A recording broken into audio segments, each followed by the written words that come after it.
We are a committed community to keep our kids safe online. And we are looking at how to protect our young people. And our instinct is to build fences.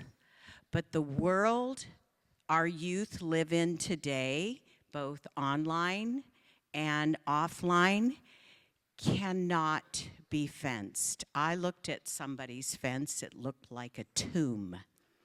No one was going to get to that young lion, but that young lion wasn't going to get anywhere in this world. And we want our students to be successful. So our task is to build scaffolding, structures that help young people grow strong enough to navigate the world they already live in. And we need educators and parents and youth leaders and researchers and law enforcement and community organizations and the young people themselves to work together. So we are on this journey together today, and you are welcome here. A few housekeeping things. Through these doors, that's where the restrooms are. And you have a Slido code on one of the slides. Everybody's got the Sketch app QR code now. You're all good? Okay. You can get help at the back table if you need it. Let's put the QR code for Slido up on the slides. Slido is an app on your phone, and you ask your questions. And when you ask a question, it shows up on my iPad. And then if you go to ask a question and somebody else already asked it, 370-4878, if they've already asked it, you can just do it like Facebook and like it. And when I see the same question with 7 likes, that's the one I'm going to ask the speaker. Okay? Everybody with me on this? Nod your head or I'm going to keep talking. Okay, thank you, thank you. I am so thrilled. This is our 8th year of partnering with the Orange County Department of Education. It is the 19th year of Vanguard University hosting Ensure Justice. 19 years. We did it when we had no staff during the financial crisis of 2008. We did it through COVID, and we are still here today. So I'd like to invite our co-sponsors, Dr. Stephen Bean, Orange County Department of Education, and our Vanguard Provost, Dr. Ryan Hartwig, to come and greet you.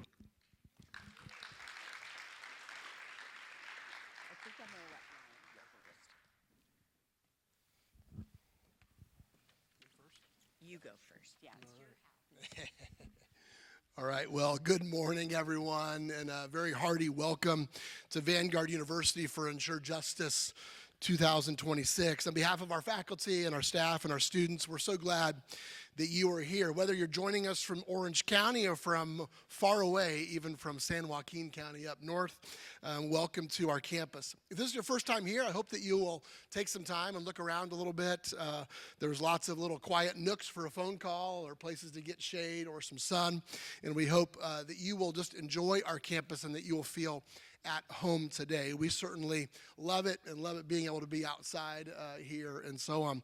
For those of you who don't know much about us, Vanguard University is a comprehensively Christian university serving over 2,300 students annually. We have programs that for traditional undergraduate students, I'm sure coming from the schools, many of you are aware of that, as well as online professional education and graduate programs. But across all of those programs, we're committed to preparing students not only to advance in their careers, but to live lives of purpose and service and leadership. You see, here at Vanguard, we think that education should shape the mind and the heart and the hands. Our institutional learning outcomes are framed around our core values of truth and virtue and service.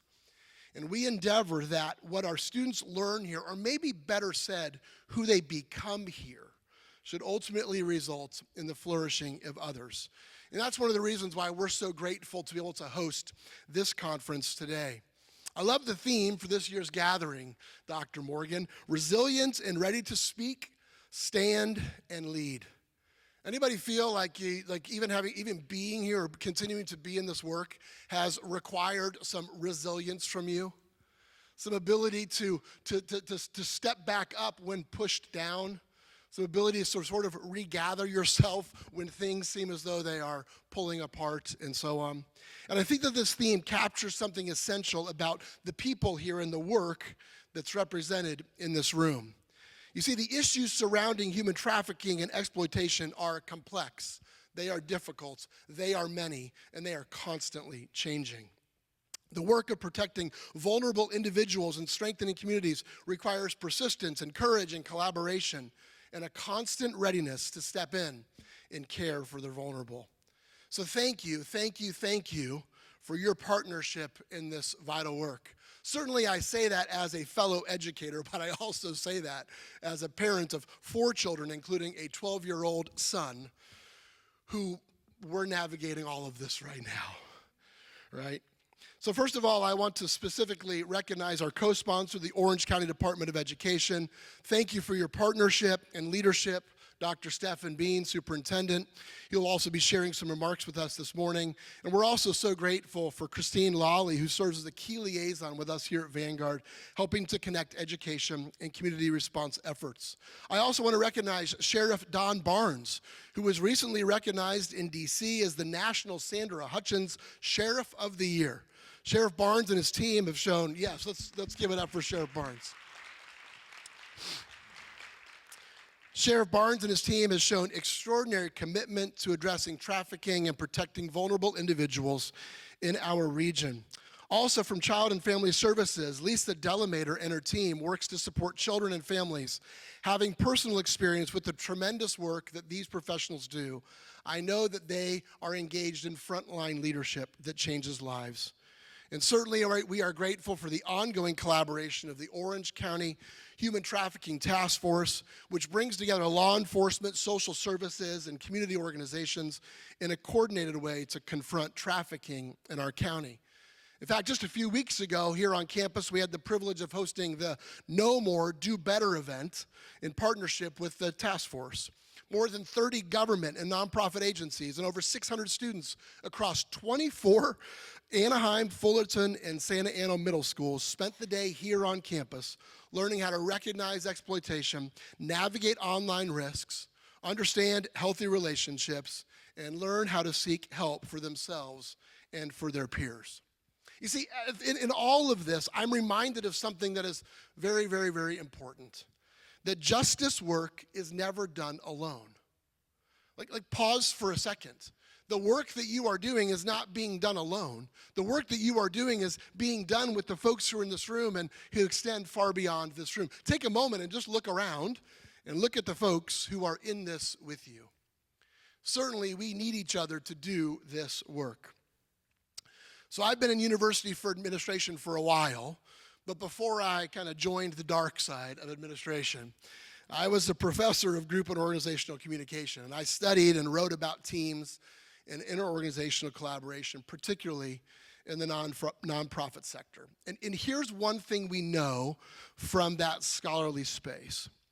Whenever the mission is too big for one person or one organization to do alone, whenever it's too complex for a limited set of skills or perspectives, or whenever it exists in a quickly moving and changing environment such that flexibility and creativity is needed to keep pace, collaboration is the best choice to actually move the mission forward. Certainly when I talk with Dr. Morgan and her colleagues at our Global Center for Women and Justice, I quickly understand the challenge of ending human trafficking and exploitation is really big and really complex. and existing in an ever-changing world. And I know what that means for us is that we need a multifaceted, collaborative approach now more than ever. A couple of years ago, I wrote a book called The Resilience Factor, a step-by-step guide to catalyze an unbreakable team. And in that book, I explored this idea that resilience is not just something that individuals possess. Rather, it's something that teams and communities build together and build within ourselves as we work together. See, resilient teams share three characteristics: a clear sense of purpose, strong relationships, and hopeful persistence. Purpose reminds us why the work matters. Relationships remind us both that we're not alone in this work. Again, look around, and that we need others in this work. And hopeful persistence reminds us that change is possible, even when progress feels slow. Thank you for being that kind of team for Orange County, for our kids, for our young people, for our communities, and beyond, all across the state of California. Thank you for being that kind of team. Think about the theme. Thank you for being people who speak when silence would be easier. Thank you for standing for those whose voices are often ignored. And thank you for leading in the cause of ensuring justice in our communities. Certainly, it is our honor to host you at Vanguard University today. I hope that this day is a day that will strengthen your partnerships, renew your resilience, and equip you and strengthen you for the important work ahead. So welcome to Vanguard University, and welcome to Ensure Justice 2026.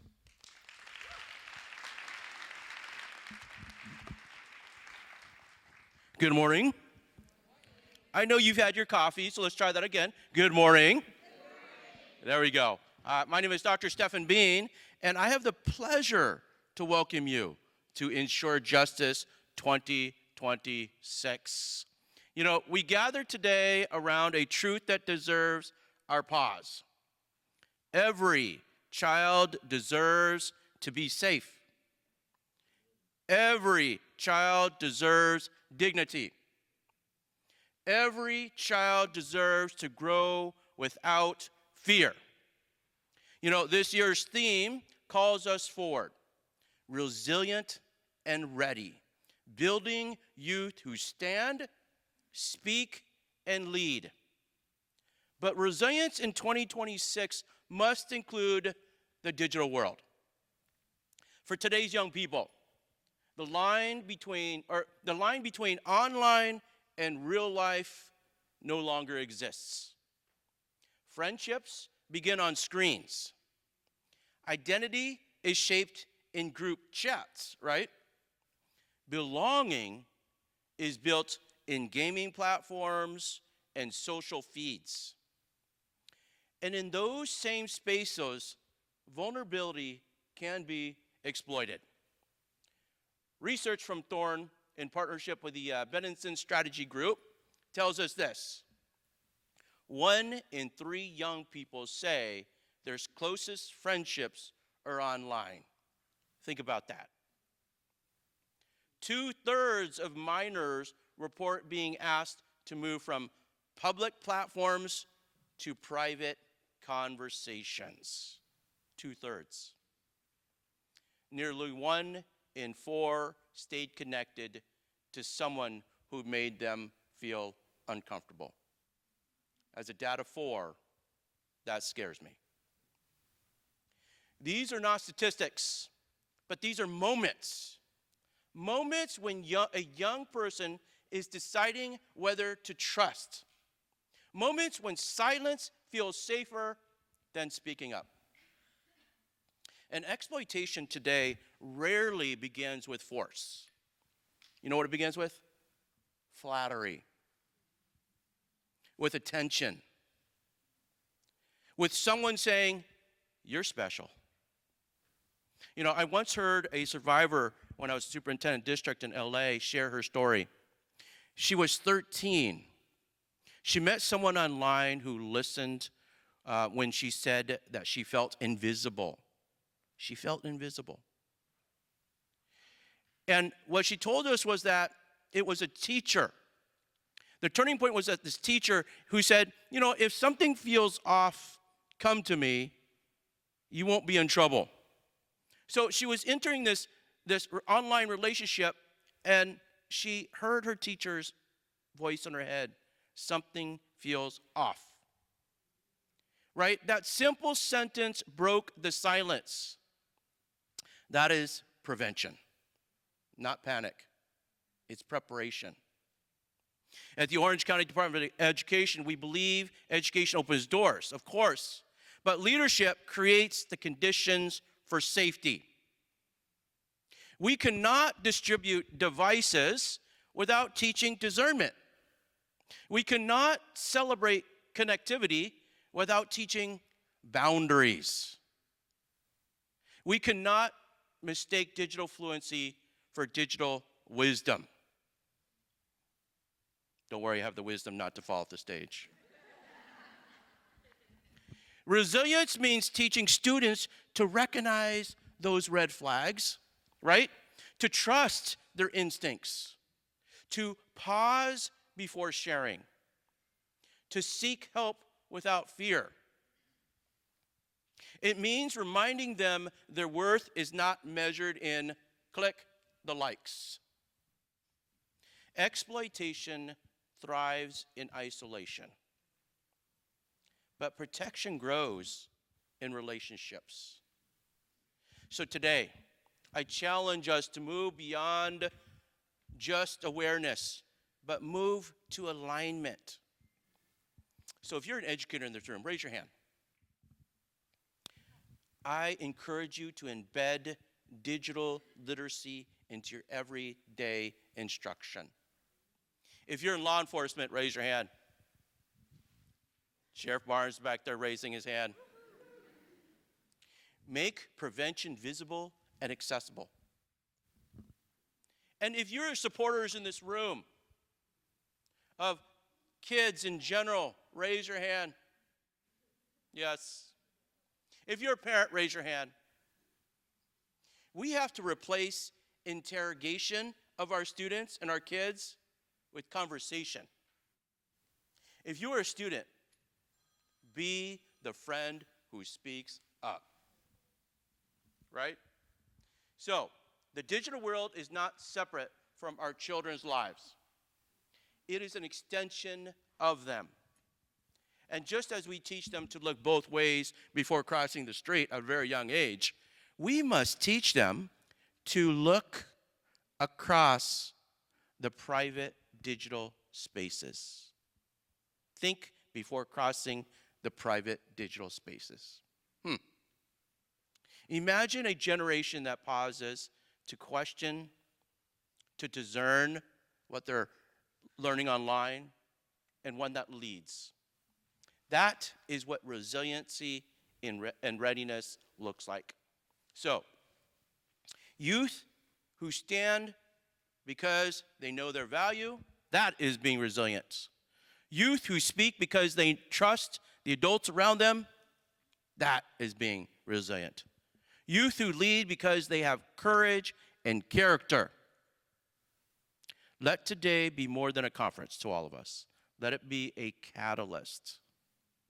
Every child in Orange County deserves to grow up safe, physically, emotionally, and digitally. Thank you for standing together to ensure justice. Let's get to work.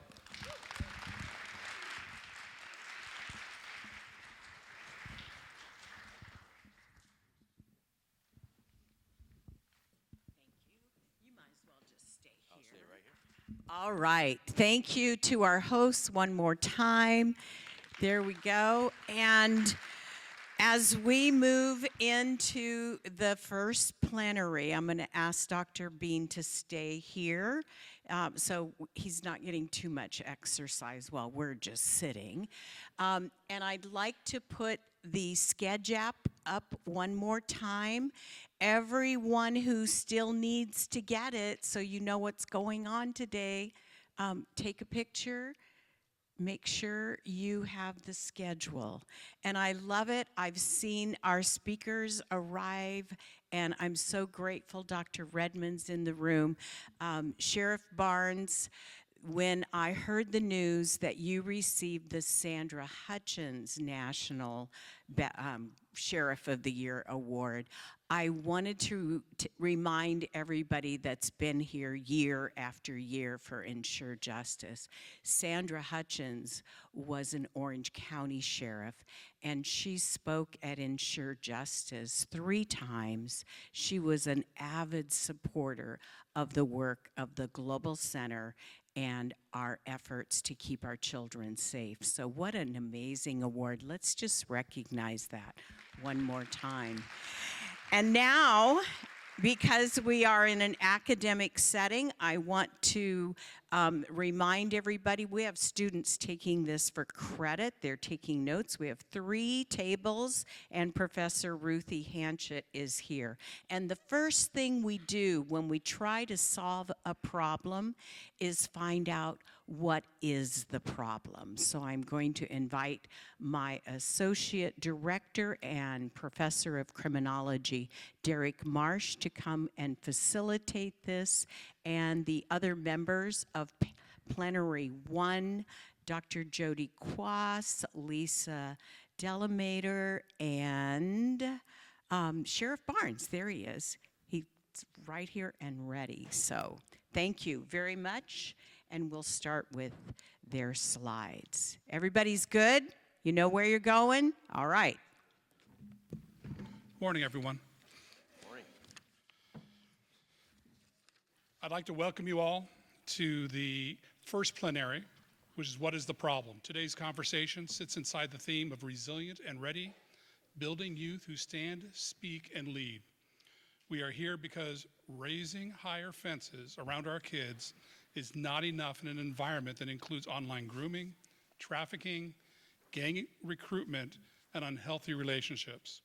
If all we do is react after harm, we miss the chance to build the kind of scaffolding that protects youth while actually strengthening their voice, agency, and leadership. This panel brings together law enforcement, education, child welfare, and research to help us understand the problem from multiple angles. Sheriff Don Barnes will speak from the perspective of the Orange County Sheriff's Department and what deputies are seeing on the ground. Dr. Stephen Bean brings the lens of the Orange County Department of Education and the daily realities of students, families, and schools. Lisa Delamater coordinates responses for commercially sexually exploited children in Orange County. And Dr. Jody Quaz offers research on children's memory, disclosure, and the impact of exposure to violence. I invite you to use your Schedule program to look at their resumes. This is an overpowered group you have here today. We're very thankful to have them here. As you listen, I invite you to keep 2 questions in mind. Where are the gaps in scaffolding around the youth you serve? And what is one concrete step in your sphere, from your sphere, family, school, church, or agency, you can take to close those gaps in a way that empowers rather than controls young people? Sheriff Barnes, can I ask you to speak first? First of all, thank you for being here. This work is so important, and I will tell you that I have the privilege, I guess I have the privilege of access. I represent not just the county as your sheriff, but I also am on several national committees on intelligence, counterterrorism, cyber. I get to speak a lot on these topics. And Dr. Bean, thank you so much for that opening remark. And the one thing that I loved about what you said, but is hard to wrap your hands around, is how do you create boundaries about something that has no boundaries? The cyberspace doesn't have these guardrails, at least physically, that we can see. And I think for young children, it's very difficult to operate in an arena where you don't know where bad starts and good ends, especially with the young adolescent developing brain that doesn't quite understand harm yet and what they may be creating. I'm going to talk about a topic. I don't have slides, and for the right reason I don't have slides about the topic I'm going to be speaking about today. And it's an emerging threat. I want to put it on your radar. There probably is a probability someone in this room has possibly dealt with this before, and it's a new emerging trend called nihilistic violence. Anybody heard of this? A few people. I will tell you, if you have the same conference in 3 years, 5 years, to ask that question, probably a quarter or half the room will raise their hand because it's such an emerging trend going forward. And I want to thank the Global Center, especially for what you're doing in this arena. This is so important as we try to protect not only our kids, but our young ladies from the risk that they have operating in this somewhat digital world. The conference, Ready and Resilient, I couldn't think of anything more appropriate to call it as we move forward. Nihilistic violence is very, very frightening. When you look at what we're hoping to accomplish in keeping our kids safe, and the threat horizon is continually morphing and changing around that threat, it is simply this. It is online, as many things are. It's bad actors, oftentimes other youth, targeting other youth for the purpose of sextortion, self-harm, self-deprivation, gleaning from them content that they can use to further extort from them. And if I told you what they are attempting to do and successfully doing, it would frighten you and probably, quite honestly, disgust you. There are also other facets of what they hope to accomplish that is very intentionally outward-facing violence. Swatting calls, trying to get SWAT to respond to other people's homes. Swatting for hire, which is an interesting thing that they will do for some of these cyber bad actors and get them to respond, but mostly trying to get other young ladies to do things. And it starts just like Dr. Bean said. This is a recipe for success. In fact, there are online content that the perpetrators have. It's a go-by of how to target, entice, groom, get young ladies to act, and how to use that against them to get them to stay in this arena of self-harm. And some of the things they do are sadistic in nature. Animal harm, usually video of that. Self-harm, cutting the perpetrator's initials onto their body. Sex acts, depraved acts, and generally speaking, when you look at cyber-enabled crime or cyber-defined crime that is monetary-based, this isn't monetary-based. This is the goal of these actors is really status. And they have a rating system in which they rate against each other, in which they can score who is the most prolific, successful individual in this nihilistic violence environment, and they have status amongst these groups. One group, 764, you may have heard of that group, is a known group, probably the most prominent group. Of all the FBI field offices in the United States, there's 55 FBI field offices. Every office of the FBI in the United States has an active, ongoing case of an affiliate member of 764. That's how widespread it is. Remember I just said boundaries? There are no boundaries in this space. They operate not in a region, they operate nationally without boundaries. They contact each other. They operate in the dark web and how they can connect, gaming platforms. And it goes just like Dr. Bean said, and this is not new to this world. Somebody faceless presents himself as a friend, usually on a gaming platform, one of these social media platforms. They have a target list, 200 people a day. They just start hitting people, and then finally they get some response from an individual. That's my target. They groom them. Nobody loves you. I love you. Do this for me. And once they get that piece of sextortion or some type of extortion or something of value to that individual made known publicly, would prevent them or cause them to do more, and they get them on the hook. A lot of CSAM involved in this, child sexual abuse material, child pornography, let's call it what it is, and they start bartering this, selling it sideways, sometimes for profit, but mostly for status. It's hard to tell. All the triggers are there. The same triggers exist for somebody being extorted for sexual trafficking or some other form of targeting women, and oftentimes, sometimes young boys too. So it goes back to that very delicate conversation. You know, if something doesn't seem right, you know, let us know. And I don't want to take a lot of time because I want to open for Q&A, but this is something you can find. It is searchable. You can find information on it. But the one thing I generally, when I speak on this topic, and we have educators in the room, and hopefully with your program and criminology and justice, I've asked this question: who can tell me what the Fourth Amendment is? Yes, ma'am. Yes, it is the protection of our government against search and seizure without probable cause based on a find of an individual, things to be searched and items to be seized. To everybody in this room, probably other than me, to parents, that does not apply to you. You don't need a warrant to see what your kids are doing.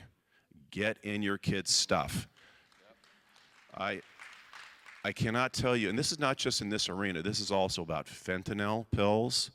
If you don't know what your kids are doing behind their door, take the door off. I told my kids when they were living in my home, that is not your room. That is the room I let you live in. It's my room. And I made it very clear that anything in there is subject to search and seizure by their dad. And so I'm not trying to big league anybody. Please, you have to get actively involved in your kids. And for educators, get connected, and as much as you lawfully can, get actively involved in your students. Because your association with them may be in this digital world where people sitting at a table will all be staring at their phones, as I've referred to as anti-social media, because it's anything but social. That might be the first time in that young individual's life where somebody cared enough to ask them important questions about their safety and maybe start guiding them towards a better outcome in their life and protecting them where necessary. I've had too many disclosures in my career of people saying, I don't know how to say this, and it's great risk and potential harm to them, and shame to say, I am that young lady. And it breaks my heart. The last thing we want to hear ever again with a parent who loses a kid, there's a lot of suicide in this nihilistic violence arena, is if I only knew what my daughter or my son was going through. And there's a lot of triggers and tripwires that you watch along the way. I'm looking forward to your questions. Thank you for having me here. This is something emerging. Please pay attention. It's a new trend in the world in which people are finding ways to take advantage and harm other people. Thank you.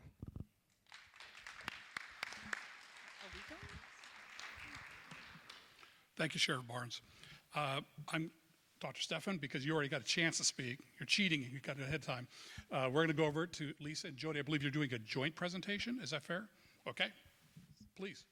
So hi, everyone. I am the academic, and so you can sleep for a few moments until she goes and she actually tells you really interesting things.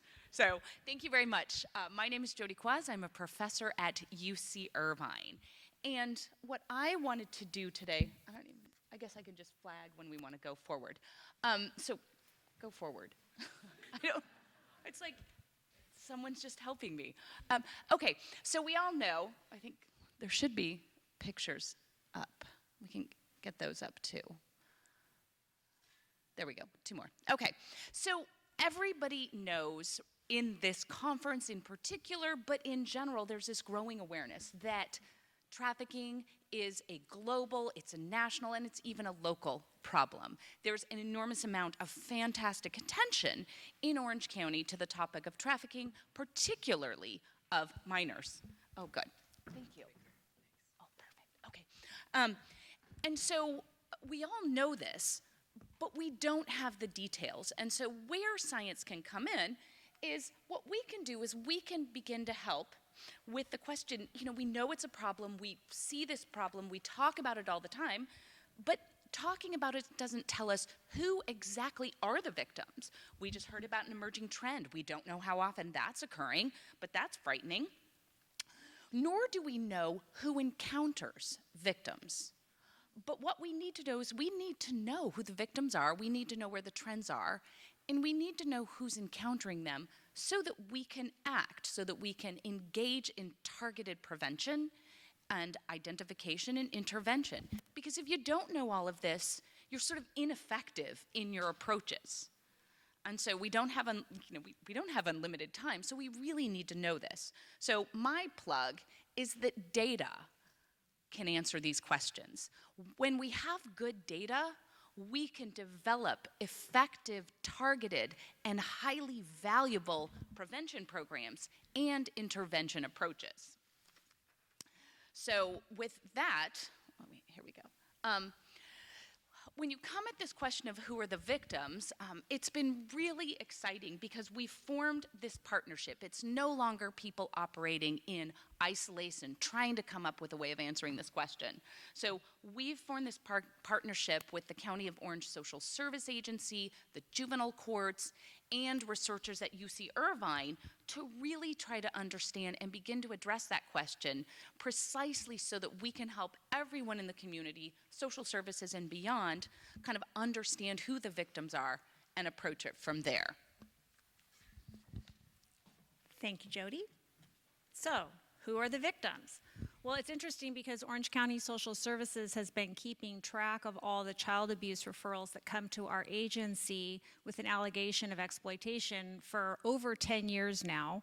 So we had all of this information available, and through this partnership with UCI and with the help of the juvenile court and Supervisor Katrina Foley, who provided funding for the project, we were able to give all of our data to UCI and they made sense of it, right? Which is great, because for those of us who work in social services, we have feelings about what it is that we think that we're encountering, and we do have some information. We read the reports, but we needed your help to help us make sense of it, to really figure out who are the victims. And the way that the victimization looks has changed definitely a lot over the course of the past 10 years. But what we do know is that there are certain vulnerabilities that youth have that puts them at higher risk of commercial sexual exploitation. And I'm going to kind of dive into the different components of that on the next slide. But one of the key components, of course, is the social media use and misuse, and the fact that people are given, access to social media without any kind of education about how to use it and how to keep themselves safe. And we've really moved away from, it's important for parents to monitor what kids are doing, but we have to equip kids to understand how to take care of themselves, because we cannot monitor everything that they are doing on the internet, no matter how hard we try. There are some very good ways to monitor closely, but really we need to equip children for how to recognize the signs for themselves in order to decrease their vulnerability for that. So that's really key. Children with a history of child abuse have increased vulnerability over the general population, and also, back to that social media, most people have access to social media now, or the internet, and so that creates a wider pool of children that predators are able to have access to. Many times kids who are victims of child abuse are at higher risk because they have been exposed to things that decrease their defenses. Being witness to domestic violence, or being physically abused, or having been sexually abused becomes normalized for children at an early age when they grow up in homes where they're experiencing this. And so when they are approached by a trafficker, or when they are exploited by someone, it sort of feels normal to them. It doesn't feel so far out of the realm of possibility, because this is oftentimes something that they have been exposed to from an early age. Children who are leaving care, we used to call it AWOL. We still do call it AWOL. Anybody hear about kids that are running away or they're leaving care, and we call them AWOL? We need to stop doing that. That is a military term, and it doesn't really accurately describe what children are going through when they're leaving care. We have to question why they're leaving care. We're shifting our language to missing from care. We don't know what they're running from, and we don't know what they're running to, or even if they know what they're running to. But they are victims, and it's important that we reframe that, because the way we think about things comes across in the way that we approach the people that we encounter, right? The same thing applies with substance use and misuse, right? I don't have to get into the propensity of that, because I think we're all aware, and if you have not encountered someone, a friend or a family member that's been affected by substance use at this stage of the game, then you are truly a rare human in this room. We are all affected by substance use and misuse in our families and with our friends and in our community, and it becomes normalized. And so children who have experienced this are also at increased vulnerability. You guys are all working with children, and we have these perceptions sometimes that this is something that they choose to do. They will tell you that this is something that they choose to do, and we need to question why. I'm not going to go too far into that because I'll go down a rabbit hole and it'll be 4 o'clock this afternoon. Anyway, this is not a choice. A person under the age of 18 does not have legal ability to give consent for sex. They will tell you that if this has happened to them, and we need to be smarter and to know that that's not a thing. A child is not being promiscuous when they're engaging in this behavior. It's something that's been normalized for them. And we want to be sure and recognize one of the highest groups of vulnerability, kids that have a higher level of vulnerability are our youth that are in the LGBTQ+ community. Not necessarily because they identify as being in that community, but because of the family rejection that often comes with that being in that community. Oftentimes they are rejected by their family and they are forced to leave their home, and they get a higher vulnerability for commercial sexual exploitation. So we talk about some of our data has shown us the diversity of experiences that victims have that we encounter.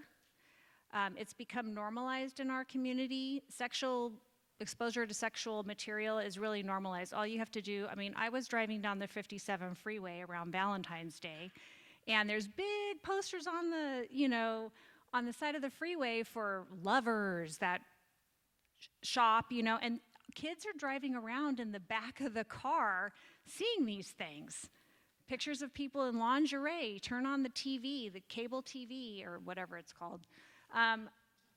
It's really become normalized. So when we hear about kids that are posting photos of themselves or sending nude photos of themselves, we have to move away from thinking that this is, that they're being naughty and that this is something that they're just choosing to do. It really has become normalized. So we do see that. We see kids posting pictures of themselves. Sometimes another person is teaching them how to do it. Sometimes it's just something that they want to do. We do see at social services exploitation by caregivers. We've had many cases come in where parents and caregivers are facilitating the exploitation of children for their own benefit. We see a lot of peer recruitment, especially amongst our foster youth. Children are learning that this is a way for them to get something that they want. It's been normalized for them because of their prior child abuse history, and they're inviting other people to come with them. And sometimes that can be at the prompting of a pimp or another person who's saying, hey, bring your friends along, because when you do that, then your workload is decreased. So we see a lot of peer recruitment, especially in pimp-driven exploitation and trafficking. And then we also see a rise in sugar dating. Everyone familiar with what sugar dating is? Or would you like me, I can explain to you what sugar dating is. So sugar dating is when there is, it's perceived as like a one-on-one, or it's presented as a one-on-one relationship where an adult is purchasing sex or sexual material from a child, and they're providing financially for their needs. But it's presented as this one-on-one type of relationship. So the youth is thinking that it's, oftentimes what we hear is that they don't think it's quite so bad because it's a one-on-one type of a relationship. And it's still harmful. So we see lots of different kinds of experiences with the kids that we're encountering at social services. So just a little bit about the types of victimization so that everyone understands exactly what we're talking about. We're talking about exploitation, and a component of exploitation is sextortion. But exploitation is the act of, or the process of, persuading or introducing or facilitating or somehow encouraging a child to produce sexual material And sextortion is a form of blackmail, which has been spoken to about by the sheriff. One thing that I've learned about sextortion and working with my peers at the Department of Homeland Security is that there's a large movement of people from outside of the United States that are attempting to use sextortion to blackmail children for money. And I think the thing that's important for us to remember when we're interacting with kids is that a lot of times these are empty threats. Even what the sheriff was talking about, most of the time, yes, they have quotas where they're sending out and trying to get kids to do things. They're sending out thousands of messages to kids online every day, and they're just waiting for that one who's gonna take the bait. The other 999 kids that didn't take the bait, they're just gonna move on.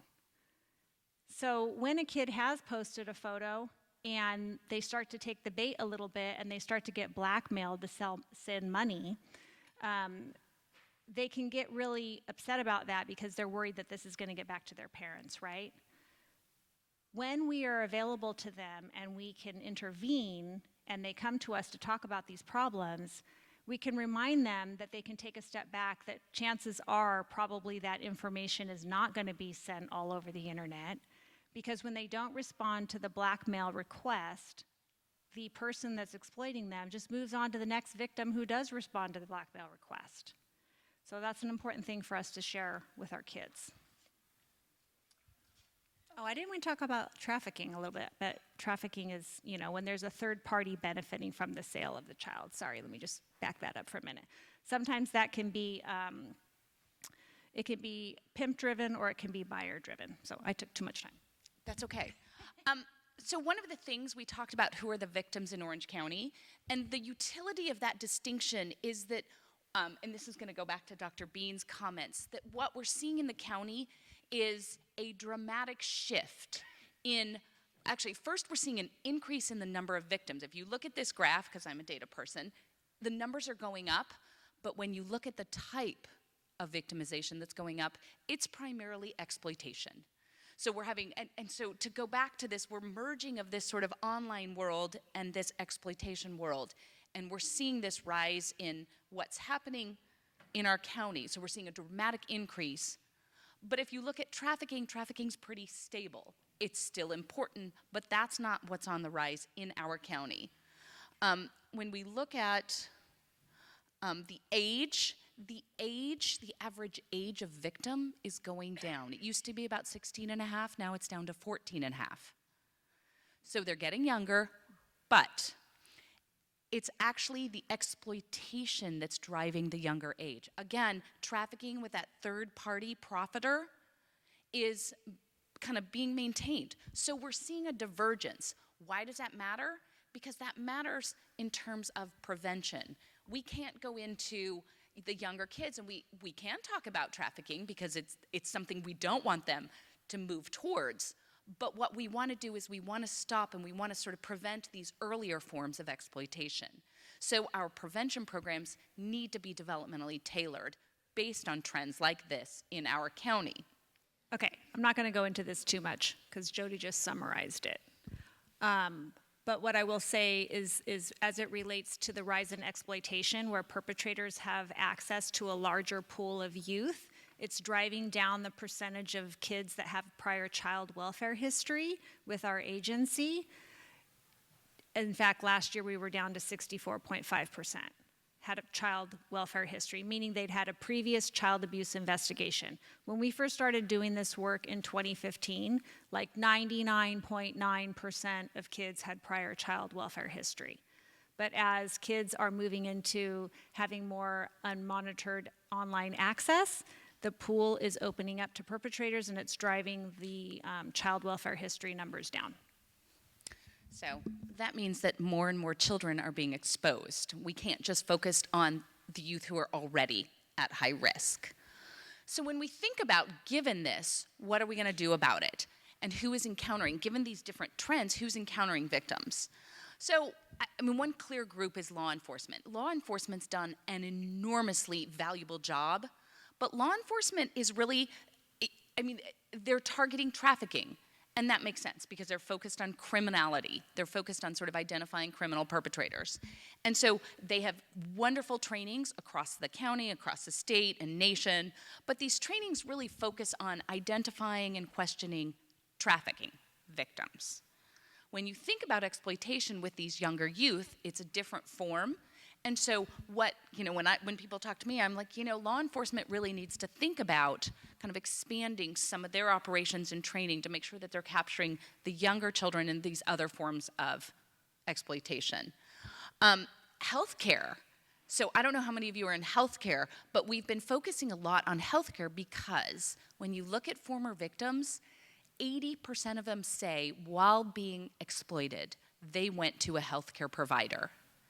And one of the fantastic things about healthcare providers is that healthcare providers are universally trusted by children, adolescents, and adults. So if healthcare providers can be given the right tools, they can be incredibly valuable partners in early identification and potentially prevention, given that trust. So another group, school professionals. Most trafficking and exploitation start in school. Many victims report that they're actually doing really well in school while being trafficked. So that's not going to flag them. But what school professionals need is they, again, need this training that's focused on the type of exploitation that's happening in the county. And so there's a wide range of professionals, but they need training that matches the characteristics of the victims. Orange County is actually on the front lines of this, and they're really doing an incredible job of trying to make sure that their prevention and intervention approaches are targeting these potential characteristics. All right, and so lucky for you, if you're an Orange County educator, we have a workshop coming up. You could go to the next slide, please. Okay, so we have a workshop coming up on Monday. Short notice, it will be recorded. A little bit about the workshop. So Orange County has a CSEC steering committee, for those of you that are not aware, and our steering committee has developed, in partnership with Orange County Department of Ed, a commercial sexual exploitation protocol for Orange County educators. I have a flyer for the workshop that's over on the task force table, and you're invited to join us. And so the protocol is a brief summary of what commercial sexual exploitation is, where it is in the education code that addresses the importance and the mandate that it be taught in school, some risk factors that are involved, and steps that you can take to what are the action steps. And then we will have a presenter during the workshop on Monday that will share how a particular school district put this into action. It's going to be a recorded webinar, and you're all invited to join us. You can register. There's a link there to register, and if you're not able to come on Monday, especially with the tight time turnaround, then you can watch the recorded webinar at a later date. But our steering committee has really gotten into action to provide you with some support, something that you can keep in your toolkit to be using for the future. Oh, a few more resources. So we're almost up on time, but I did want to touch, are we up on? Our time is up.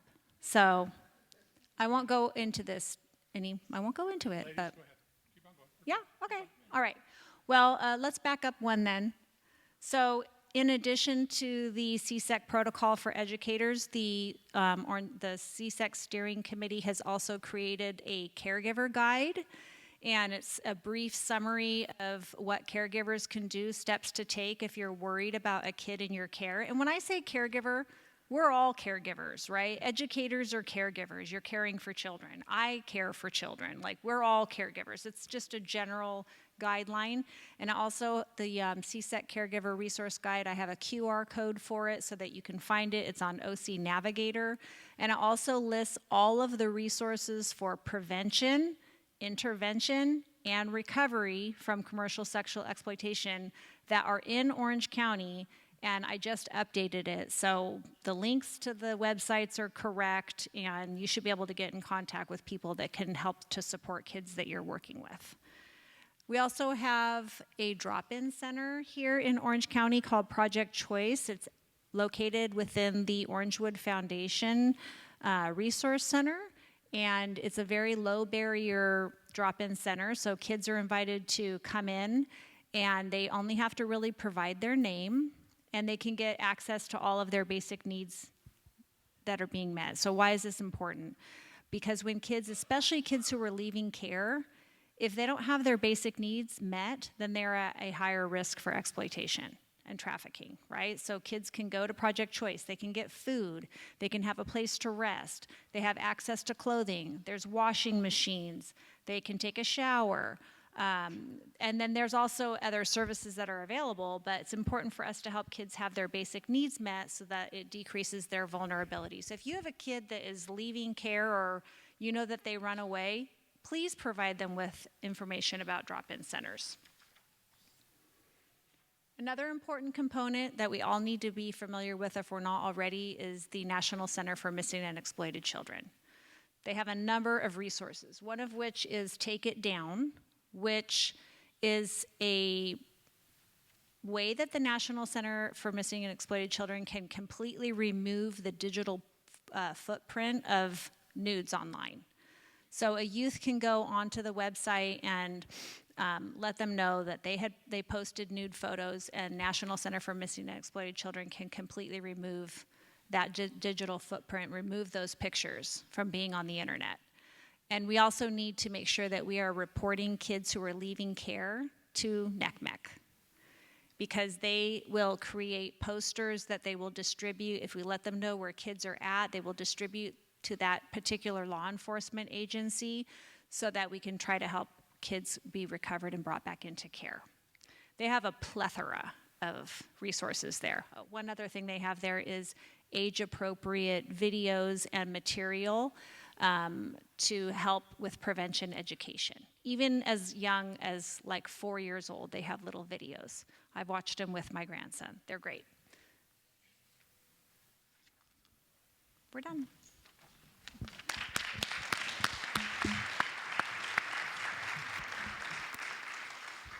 Thank you, ladies. Let's bring Dr. Beam back in our circle here. Ready and Resilient suggests building students' inner strengths. What concrete practices in classrooms or school culture have you seen or proposed that both keep students safe and empower them to use their voice and agency rather than feel controlled or surveilled? Great question. Yeah, absolutely. When you get students involved in the advocacy of this type of work, you're going to see much more empowerment from one another. We have what's called Peer Advocacy for Mental Health, a program that we do out of Orange County Department of Education that trains students how to support their peers with mental health challenges. And as that has grown, we've seen that students feel empowered to have conversations with one another, to provide advice, solutions that are learned by the trainers who trained them. And so it's very important that not only are students advocating for other students, but it's also important that adults train students in that process to give them the wisdom that we see. And so that has been very successful. We have seen survey after survey that peers really respond to their friends and other peers because they relate to them. Absolutely. Sheriff, ready, make sure I'm all right. When you think about scaffolding or providing support for students, instead of building fences that are higher and just keeping them in a compound or taking off their doors, what specific partnerships or information sharing practices between law enforcement, schools, and families most effectively protect youth while treating them as developing leaders rather than potential offenders? How much time do we have? Much time as you like, sir. First, that was an excellent presentation. The hardest thing to deal with our kids today is knowing that they're not, I'm old, I grew up differently. If I played football, I went to an actual grass field and played football. I didn't do it on a TV screen with people I didn't know. The world they're operating is very, very high risk, and I don't think they know that until they find out otherwise. If you talk to any of these, and by the way, I want to highlight one thing that was said over by the doctors. You mind if I call you the doctors? Okay, well, you just got promoted to doctor. The world that they're living in today is different, but if you, first of all, probably the data, I don't want to convolute the data, but when they said that 99% were welfare-involved children, then it was 85. That doesn't mean that number is going down. It means the other population is going up. That is still the highest risk population of young adults, I'll call them, because they're aging out of our systems, and they become 18 and a day old, and they get introduced to life and walked out of a protective system that doesn't transition them well. That's probably the one, the great, I can't summarize any other way. Those kids leaving the foster care system are significantly at risk. Pay special attention to that group. We should be focusing as a community specifically on that group to protect them and prepare them better, because we do a really, really bad job of that. And I know I'm not answering your question directly, but here's the thing. When we talk about why kids aren't self-reporting, there's a significant risk to them as they see it, because if they say, Mom, Dad, I did something, what do they lose? Their phone. They'd much rather give you a kidney than give you their phone. So we need to change that. The systems in which we have to intervene are sometimes not drafted well. And to entice them into, get them out of an unsafe environment, we need to create a safe environment. If they see the unsafe environment going to even more unsafe environment based on their values, we cannot intervene and interdict appropriately. And that's, I can't say, well, one thing we did years ago, and I think this, you may or may not know this, but we stopped looking at prostitution as a crime and started looking at it as a trafficking. These are victims being sold, and we need to help get them out. And I want to tell one quick story about how we changed this in a city that we operate. By the way, I patrol for 840,000 residents of Orange County, have their patrol services by the Orange County Sheriff's Department.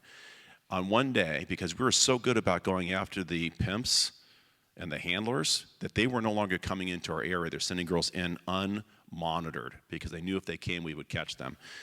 What a great day it was when we had 3 young ladies, 3 of them minors, walk up to a deputy wearing uniform saying, we heard you can help us. That's when you've tipped the point of saving people from this. But I will tell you the solution isn't, there's no one solution. This isn't, making cupcakes. It's a very complex problem to solve. It takes everybody to get in the game and come to the table. I'm going to give these 2 ladies my card because I heard what they're doing, and we're going to take what they're doing and put it on steroids in Orange County. We're going to make very intentional programs designed to intervene and save kids. This is the one thing that you may frighten you. Kids today, and I'm going to say young ladies today, it's not just young boys looking at pornography online, that, by the way, you can find with a simple Google search. And young ladies are looking at this too, and they're learning through their mind, developing, that's what love looks like. And they're desensitizing themselves about what these interactions, sexual interactions are, and what I need to do to be loved by a man. And it's convoluting their mind in a negative way and distorting their values, and we need to deal with that separately. We need to deal with a section called Section 230, which protects the social media platforms from the content of their users.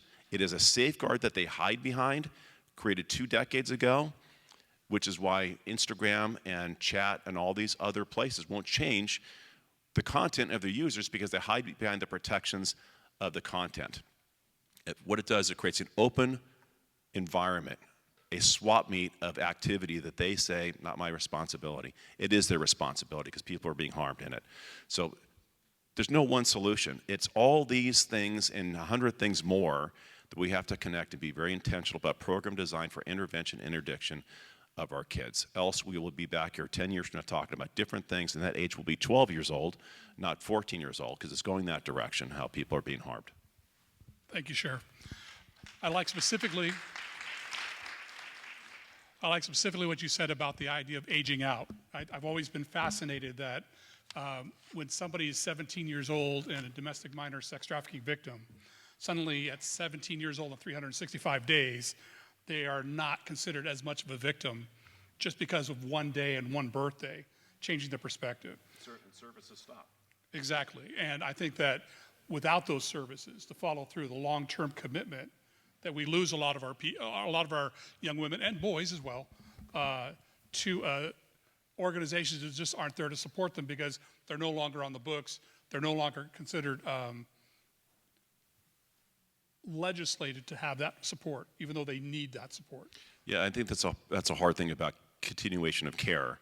I was on the Commission on Homelessness here in Orange County in 2019 through about 2013 when we had our report come up with the 10 things we needed to do as a county, which were all great goals to aspire to, but in my mind there are two very clear missing objectives on that. The first was, how do you stop people from becoming homeless in the first place? You're just feeding a system that repeats itself if you don't have a stopgap to keep people housed. And what do you do with the foster age youth, kids aging out of foster care? That is the highest percentage of young adults, kids, entering that homeless environment that they see as the opportunity to get out of it by somebody's going to take care of me. And they take care of them by exploiting them. And they have a hard time. They do it not because they want to, they do it because in their eyes they have to. It's a lifeline based to the Maslow's hierarchy of needs. Substance first, and they do it because they have to, and they can't get out of it. Absolutely. Well, now that you've been promoted, Dr. Lisa, I was hoping. CSEC intervention can sometimes feel like crisis-driven. We're always reacting to what we find. What does it look like in practice to build ongoing trauma-informed support that both protects the youth and strengthens their sense of dignity, choice, and hope? Well, I think we have to really back it up. Okay. And that's something that we can do and you can do as educators or future social workers or whoever's in the audience, because we can all do it. We got to back it way up. And we have to learn how to connect with kids. It can be really hard. I've raised 3 daughters, okay? I understand how hard it is to hear the things that they want to share with you and not overreact because you're so worried that they're going to make a bad decision that's going to mess them up for the rest of their lives. It's really tough. But we have to learn how to develop a poker face and not react when kids tell us things, because when we react, they shut down. What they see when we react, when we go, right? I used to have to practice this in a mirror when I first started investigating social work way back in the day. We can't react because when we can't receive what they have to say, they stop talking to us. We need to put our cell phones down and look at people in the eye when they're speaking with us and just be present for them emotionally so that they will share what is going on with them. And then we need to take a deep breath and not really respond and say too much. And just kind of, and listen to them and be that space for our kids, to be that safe person that can come and talk with them and receive what they have to share about what they're really experiencing. When we do that, they talk to us. The other thing we need to be educated on is we need to be educated on screening tools, and this is available to all of us. There's an agency called West Coast Children's Clinic that has developed a screening tool. It can be used in school. It is used with social workers. I teach it. And it helps us put together the pieces to understand what a youth's vulnerability is for exploitation and trafficking so that we can figure out what the appropriate response is to their level of vulnerability.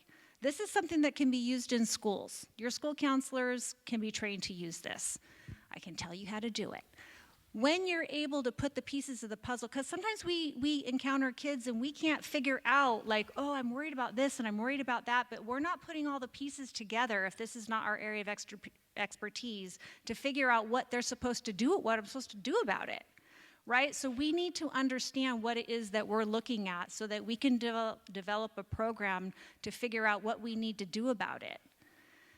every kid needs to have access to prevention education to teach them how to keep themselves safe. There are prevention materials that are available. You can look in our CSEC Caregiver Resource Guide over there. And so when we are able to start earlier on, we can identify early signs, we can provide education. Then the part about getting into later when it's a full-blown problem, it decreases, right? We need to see what there is to see. We need to provide prevention education so that we are reducing the trauma that comes with this experience to begin with. Because once a person has been sexually abused or trafficked or exploited, the work to undo that is so huge, it takes a long time to work through all of that trauma. Why don't we get in front of it and connect with our kids and try to keep them safe before it even happens? Thank you, and I agree.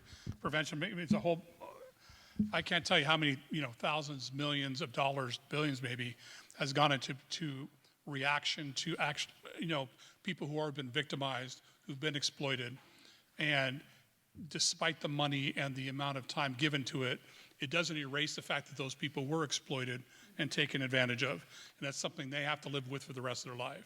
For us to focus on prevention so those people don't have to go through those traumatic events, to me is well worth the investment in time and energy if you have a plan ahead and have the data-driven resources to help you, keep these folks from being taken advantage of and exploited and trafficked. Dr. Jody, who wasn't promoted, but you're still a doctor. Exposure to violence has profound developmental impacts. What kinds of everyday productive relationships or routines have the strongest evidence for buffering those impacts while still promoting autonomy and resilience in children and adolescents? Wow, that's a big question. I want an easy one next time. So, we all think about trauma and we think about what children go through.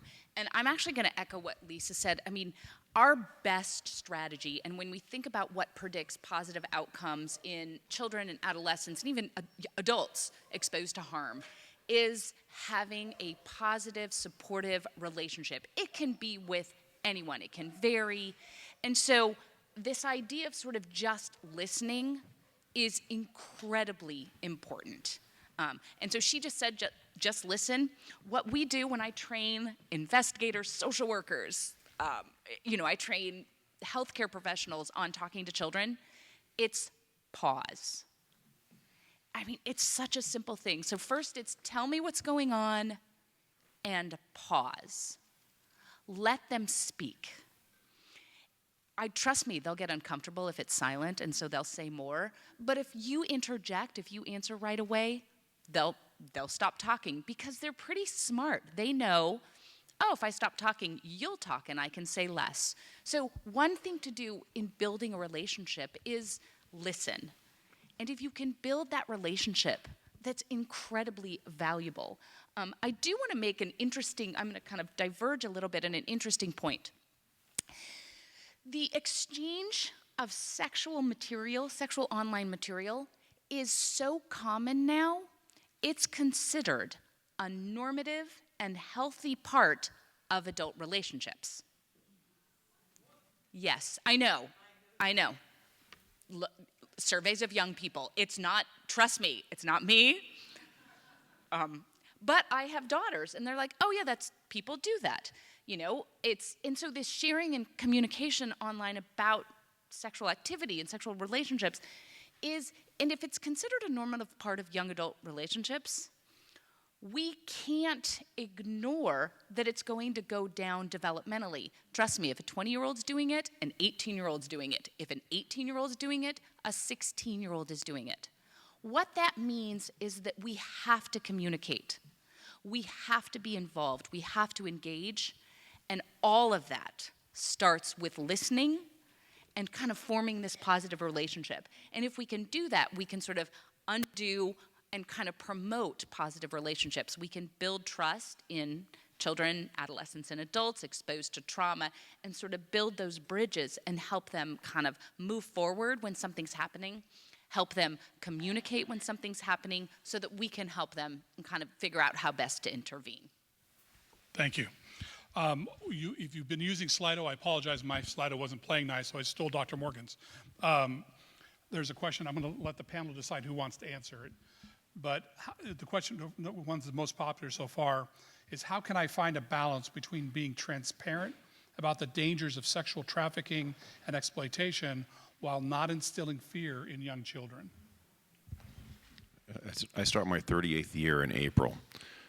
I know, hard to believe. I'm joking. The gray hair gave it away. You're 29, sir. How is that possible? Here is the worst. Here's the hard part about this. The worst thing you can do with a victim is re-victimize that victim with your intervention. We so often will get and we validate their shame, and society does too, and they get exploited in other ways that's not necessarily intended to do harm, but it does harm. The greatest comments over here were if there's one thing we should do is get very uncomfortable about these conversations, because they are not comfortable. But if you want to be preventative, you invest in resources, programs, and your time to have honest dialogue and conversations, age appropriate, in advance, so that you deter the outcome before they happen. That means having these conversations about the world they are living in, not the world we grew up in, the world they are living in today, and have honest dialogue with your children and your friends or your students, whatever it might be, about this is what you are living in. This is the risk you are exposing yourself to. And then have that very appropriate, non-reactionary, for me it's easy, I only have one face. This is my happy face, this is my angry face. Best poker player in the room, but have that honest dialogue that you have to have. I was exposed to risk through my profession that I wanted my children to avoid. You are in that world too. Have these very honest conversations about what the world looks like to them.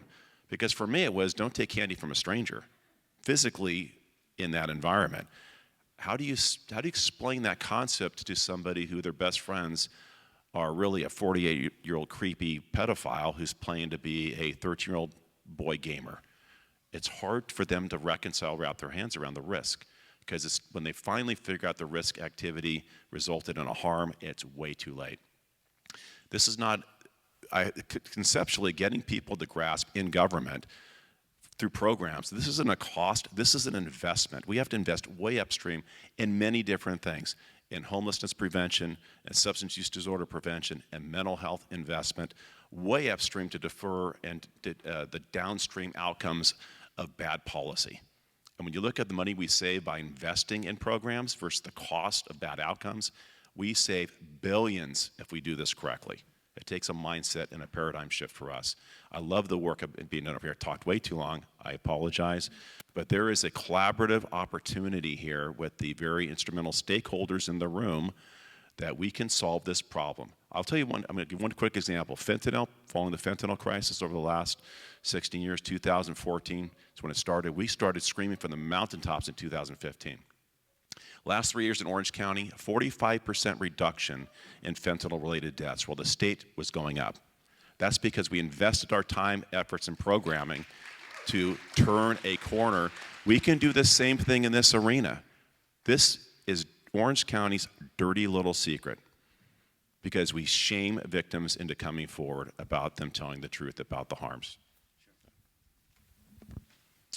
To answer that question, I would also say learn together with a child, with a student. I was on an event, online event, hosted by Smart Social. Look this up, smartsocial.com. A fantastic resource that is full of videos and libraries and podcasts, in which the event that I was on last week, we had families from all cities around the entire nation. And there were not only parents there, but students there. And oftentimes, the parent and the student attended this event together. And so then begin to then learn about, by the way, there is so much exploitation going on, more than we could talk about here, in terms of the way that these perpetrators exploit. And so Smart Social holds these regular events for families to learn about, okay, how is Minecraft a danger, right? How are these other video games dangerous? And so when the child and the parent learns together online or at these events, then it becomes more comfortable for the adults to have these conversations. And I also want to answer that by saying you do need to have these conversations. If you're parents, I know it's uncomfortable, but we have to prevent. And the way to prevent is having these conversations with our kids. Normalize those conversations. And once you do that, it's as simple as telling your child, hey, if you feel uncomfortable, it's okay to come to me. One of the phrases I say to my children is, I'm going to ask you a question with no blame or judgment, right? There's no blame or judgment in this question at all. It's just curiosity. And that really opens the doors for those conversations. Ladies, you want a shot at that one? I think I already spoke too much. Wow. I would just say the one thing I think, and Dr. Bean, I'm thinking of sort of your youth-led mental health groups. The other thing is the way to reduce fear in children. They should know about this, but they also have the tools to respond. And so the way to reduce their fear is empower them, give them the tools, have them work together with those tools. So it's not just like, oh, they're afraid, but they also have some control. And if you teach them how to have that control, that's also enormously valuable in reducing that fear. I just want to affirm one thing. When I was talking about the nihilistic violence and targeting these target groups, here's the good thing. 99 out of 100 kids say no. These kids are being prepared in a way that they are saying no. The population is much greater. So whatever they're doing is working. We need to have almost focus groups with these kids that say no and find out, why did you say no? How did you feel empowered to say no? How did you protect yourself that way? How did you learn to do that and replicate those systems so we can grab the other 1% and pull them into that group? Thank you, sir. We're running on the end, and I know I have a lot of Slidos coming across. Even if we don't answer them here, I promise that we'll give them attention and we'll send them back out onto schedule so we have answers for you at that time. So if your Slido wasn't initially addressed, I apologize due to our time constraints today. Number one, I'd like to give a round of applause to all of our presenters today. Thank you for the time.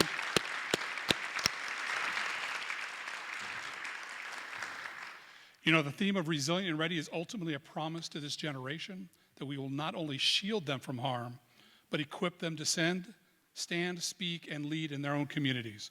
My encouragement to you is to translate one insight from this hour into a specific action, whether that is revising a policy, starting a new partnership, or changing the way you respond to a young person's first disclosure.